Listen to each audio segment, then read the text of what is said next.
ఇదిగో నీ మీద పరిశుద్ధాత్మ పంపుతున్నాను, వాలంటీర్లు రెడీగా వచ్చేస్తున్నారు, పరిశుద్ధాత్మ పంపుతున్నాను, టచ్ అంటున్నారు.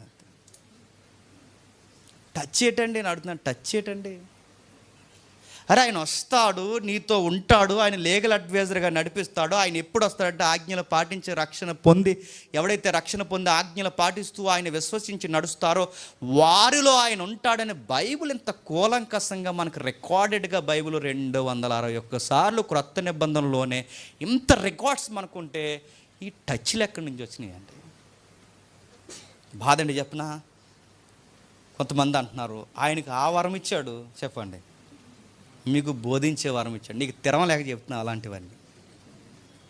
అది వరం, అది వరమా అని అడుగుతున్నాను. అట్టిపొలు పెంచడం వరమా ఏంటి?